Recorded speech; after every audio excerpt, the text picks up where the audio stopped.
Welcome to the debate. You know, in 1991, the highest paid entertainer on the planet wasn't Michael Jackson. Right. It wasn't Madonna either. It was a 24-year-old woman who had just secretly bypassed the entire male-dominated music industry establishment to sign an unprecedented $40 million contract. Yeah, and while she was cashing that historic check in the boardroom, she was quietly preparing to obliterate the rigid borders separating street culture, mainstream pop, and high art, right inside the recording studio. Exactly. We are talking about 1993 and the era-defining release of the album Janet.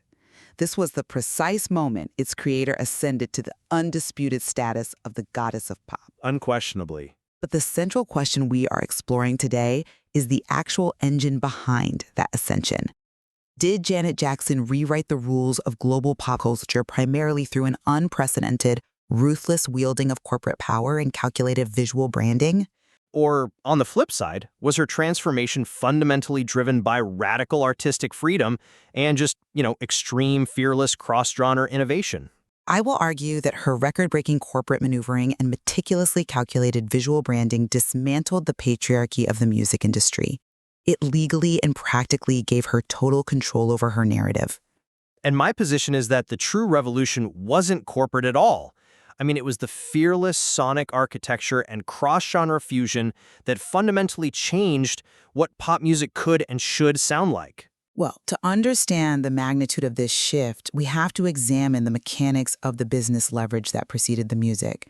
In 1991, her contract with A&M Records ended. What followed was one of the fiercest bidding wars in the history of Western music. She didn't use the usual industry intermediaries either. She negotiated directly, in secret, with Richard Branson at Virgin Records. Wow. Yeah. She walked away with a $40 million contract. And let's be clear about what that means mechanically. It wasn't just about personal wealth. That $40 million figure was a structural hammer that utterly shattered the glass ceiling for Black female artists. It really did set a new economic baseline. Exactly. A baseline that artists like Mariah Carey would immediately use to demand their own worth. But the most critical clause in that contract was the legal guarantee of absolute creative control. It completely removed the patriarchal oversight of label executives. Look, I understand the gravity of the contract, but I have to challenge the premise that the contract was the actual revolution. How so? Because corporate leverage is a hollow shell if you don't have a revolutionary artistic vision to back it up. You can buy all the creative control in the world. You can secure the highest advance in history, but if the music is stale, the brand dies on arrival. But she immediately used that legal control to execute a masterclass in branding. Just look at the title of the album, a lowercase j followed by a full stop. Janet. Right. By intentionally deleting the Jackson surname, she violently severed her identity from her family's massive shadow. She dictated her own narrative. That lowercase j in that period was her taking ownership of her own mythology before anyone even pressed play. I think you're giving way too much credit to the packaging. The true revolution of Janet Dot was the extreme cross-genre fusion she orchestrated. Okay, explain that. Well, you have to look at how rigidly segregated radio and pop music were in the early 1990s. You had R&B over here, mainstream pop over there, and hip-hop was largely marginalized, often scapegoated by conservative politicians as a violent fad. True, it was a very fragmented landscape. Exactly, and she obliterated those borders. Let's analyze the mechanics of the track New Agenda. She intentionally brings in Chuck D from Public Enemy. A huge move at the time. Massive. She utilizes New Jack Swing, which essentially forcefully marries the aggressive drum machines of hip-hop with the smooth, gospel-inflected harmonies of R&B. She used her massive mainstream pop platform to validate hip-hop, exploring the intersection of race and gender for Black women. Right. And then, on the exact same album, she brings in the world-renowned opera singer Kathleen Battle for this time. She crashed street culture, mainstream pop, and high art into each other. That wasn't a boardroom branding decision. That was pure, radical sonic architecture. I recognize the musical complexity there, I really do. But I argue that this sonic architecture was still heavily dictated by the shadow of commerce. Let's look at the battle over the lead single because it exposes the tension between her art and her corporate reality. Okay, let's talk about If. Yes, Virgin Records had just invested $40 million in her. They needed a massive guaranteed return on investment. The label executives pushed incredibly hard for the track If to be the lead single. Which makes sense from their side. Totally. From a business perspective, their logic was flawless.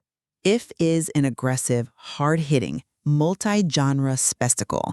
It blends hard rock guitar riffs, hip-hop sampling, and industrial percussion. It was a safe, high-octane commercial bet designed specifically for the MTV era. Right, it screams dominance. Exactly. It was designed to scream, I am a global superstar and I am here to dominate. Well, I don't buy that the corporate pressure was the defining factor there, precisely because she fought that corporate mandate and won. The label wanted the aggressive, safe bet of If, absolutely, but she used her newly acquired leverage to veto them. Yeah, she did. She insisted on releasing That's the Way Love Goes as the lead single instead. Which, let's be honest, was an enormous commercial risk. It is an incredibly subdued mid-tempo track to launch a $40 million era. Exactly. She famously told the label she wanted to crack the door open and invite the listener in gently. That's the Way Love Goes is a sensual, relaxed groove. It's built around a sample of James Brown's Papa Don't Take No Mess, but it is completely recontextualized. The aggression is stripped out. And this brings us to the actual mechanics of the production secrets engineered by Jimmy Jam and Terry Lewis. Oh, I'm glad you brought up the production mechanics because to me, their approach actually mirrors a Michelin-star chef. A chef? Yeah. A truly elite chef doesn't always need to forage for exotic, never-before-seen ingredients. Sometimes they take the exact same basic supermarket ingredients we all have access to, but the revolution is in the technique, how they layer, temper, and combine them. Ah, I see what you're saying. It wasn't about inventing new technology. It was about branding existing sounds in a new way. The analogy holds, definitely, but the mechanism is purely sonic, not branding. Jimmy Jam relied heavily on what we call stock presets on his synthesizers, specifically keyboards like the Roland D50. Maybe explain exactly what a stock preset is for those who aren't in the studio. Oh, sure. A stock preset is simply the factory standard sound that comes loaded on the keyboard when you buy it. The default electric piano or synth strings that literally anyone can access. Right, so nothing custom. Exactly. He wasn't spending weeks coding entirely new synthesizer waveforms from scratch. He realized those factory presets were already engineered by experts to sound pristine. The genius, the Michelin-star technique, as you called it, was how he layered them. Layer them how? He would take a standard preset, pan it hard to the left speaker, take another slightly different preset, detune it by just a few cents so it subtly clashes, and pan it hard to the right speaker. Wow.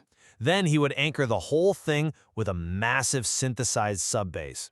By bending these ordinary accessible sounds into a massive, wide stereo field, they created this lush, hypnotic, multi-layered R&B masterpiece. It is an incredible sounding record. It really is. The sonic texture of That's the Way Love Goes is so deep and immersive that it essentially forced the entire pop landscape to decelerate and vibe with her frequency. It wasn't about the $40 million, it was about mastering the sonic frequencies. Look, I see the power of the production, but let me give you a different perspective on how she actually forced the culture to pay attention. You can have the most hypnotic frequencies in the world, but in 1993, we are looking at a culture that consumes visuals first. Okay. We have to examine the September 1993 Rolling Stone cover shot by Patrick DeMarchelier, which was later cropped to become the album cover itself. It features her salmon nude, wearing only jeans, with Rene Elizondo Jr.'s hands covering her breasts from behind. It remains one of the most staggering images in pop history. It really does, and it is a masterclass in visual branding that fundamentally relies on semiotics, the study of signs and symbols. Think about the specific historical context here.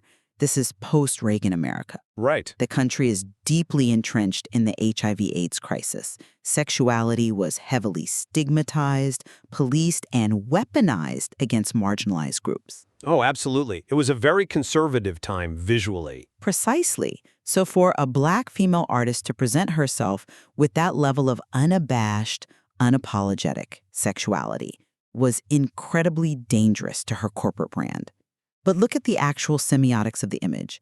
The man's hands are not dominating her. No, they aren't. Her face, her posture, the direct eye contact with the camera, she is entirely in command. She is dictating the terms of her own consent. She is proving that she owns her skin, and she outright refuses to let a patriarchal public consume her body on their terms. It was a calculated, brilliant branding move that stated unequivocally, I am a fully realized, sexually autonomous woman. I understand the sociological reading of the image. I really do, but I have to challenge that premise entirely. The visual, as stunning and politically charged as it was, only worked because of the sonic sensuality she had already built. How so? You are treating the image as the product. The image was the packaging. The music was the actual liberation. The sensuality wasn't a visual marketing gimmick. It was a physical space birthed entirely by the soundscape. But how can you separate them? The visual is what landed on global newsstands. The visual is what caused the immediate cultural shockwave. Because the sound created the physical permission for the visual to exist. Take a track like Throb. She didn't just sing lyrics about sex. She fully embraced the dark, pulsating, underground energy of house music. Ooh, Throb is intense. It is. House music is defined by its 4-on-the-floor beat, driving at around 120 beats per minute. It originated in the underground queer and Black club scenes of Chicago and New York. The track features a relentless, pumping bass line that literally simulates a physical, bodily experience. Right, it's very visceral. Very. She took underground club culture and made it a mainstream assertion of female pleasure. And then, on the complete opposite end of the spectrum, you have a track like Again, which became a massive #1 ballad. Exactly. And let's look at how it was constructed. It started as an experimental, skeletal synth loop playing in the studio, but she and her producers evolved it into a work of absolute orchestral majesty, bringing in the live instrumentation of the Minnesota Orchestra. Right. The sheer, unprecedented musical range, from the underground sweat of house music in Throb to the soaring, classical purity of Again, is what gave her the artistic credibility to pose for that Rolling Stone cover. You think the photo needed the music to validate it? Absolutely. If the album sounded like a cheap, generic pop cash grab, that photo would have been dismissed by critics as pure corporate exploitation. The sonic architecture provided the bedrock that made the visual autonomy undeniable. Well, I'm not totally convinced by that line of reasoning, because you're still treating the visual as secondary to the music. In reality, the corporate branding became an international currency that transcended the language of the lyrics entirely. An international currency? Yes. Let's look at the global blueprint of this album.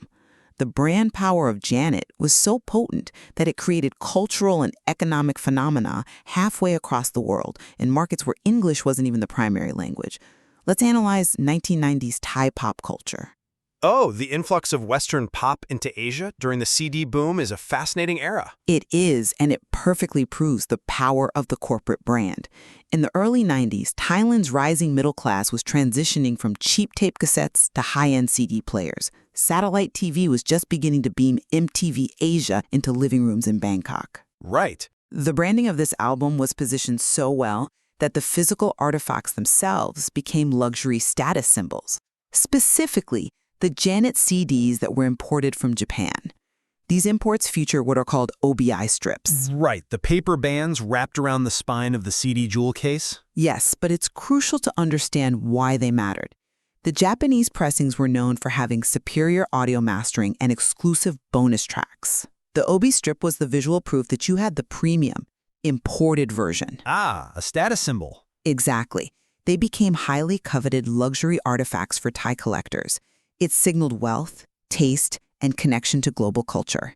Even today, if you go on aftermarket platforms like Shopee in Thailand, Those specific Janet CDs with the intact OBI strips are actively traded and auctioned at premium prices. Wow, still today? Yes. Her brand didn't just sell an audio experience. It created a tangible international luxury commodity. That is the ultimate proof of corporate branding power dictating global culture. Well, I recognize the economic phenomenon you're describing, and Thailand, definitely, but I attribute it to a completely different mechanism. What mechanism? The art. The OB strips and the physical CDs are just the material evidence of a much deeper ideological influence driven by the art.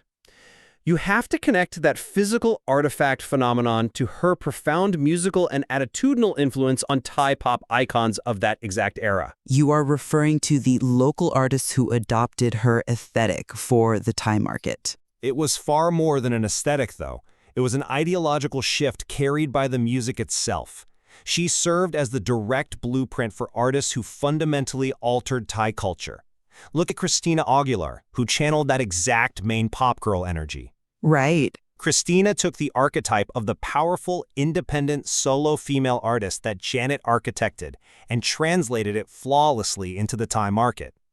Or look at Tata Young a few years later. Oh, Tata Young's massive international crossover era. Precisely. Tata Young's sexy, naughty, bitchy era is a direct, undeniable ideological descendant of the Janet era. Tata Young was executing the exact same template, the empowered, highly sexual, independent female artist, who loudly and proudly rejects traditional, conservative ideals of feminine compliance. Which was a huge deal in that market. Enormous. In Asian cultures, where the societal pressure for female modesty and deference was incredibly high, seeing an artist assert absolute control over her own body and desires was a cultural earthquake. But that revolution didn't happen because a collector bought a CD with an OB strip on it. You don't think the luxury aspect played a role? It was secondary. It happened because the cross-genre music and the vocal attitude carried an ideology of liberation that permeated the minds of local artists. The music was the catalyst. The corporate artifact was just the delivery system. Well, so we are looking at this massive era-defining nexus point in 1993.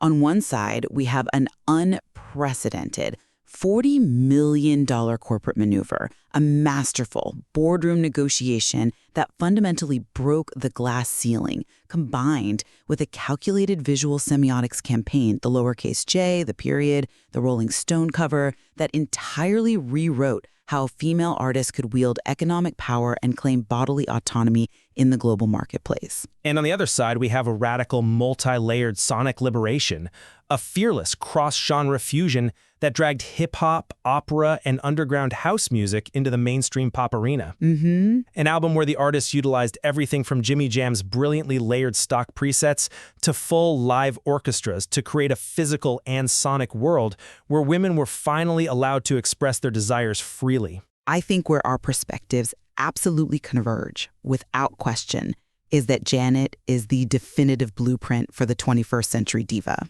Unquestionably. I mean, you literally cannot construct the modern pop landscape without the foundational architecture of this specific album. Exactly. When you look at the sexual and artistic liberation of modern icons, when you analyze Beyoncé declaring her feminism over heavy, aggressive synth beats, or Britney Spears transitioning from a manufactured teen idol to a sexually aware woman, or the completely unapologetic bodily autonomy of Rihanna, none of that exists without the specific structural foundation laid down in 1993. They are all walking through the doors that this album blew off the hinges. She proved, mechanically and artistically, that you could be deeply vulnerable, fiercely sexual, artistically avant-garde, and commercially dominant, all at the exact same time. She didn't just sell an album, did she? No. She sold a completely new way for women to exist in the spotlight. It brings us back to the idea of how revolutions actually happen.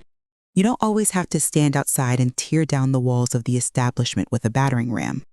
Sometimes you secure the capital, you legally claim the land, you draw up a radically new blueprint, and you simply build a fortress from the inside out that is so magnificent, so undeniable, that the rest of the world has no choice but to ask if they can come inside. And once they step inside that fortress, the frequencies change them forever. a perfect place to leave it. Thank you for joining us, and we'll see you next time.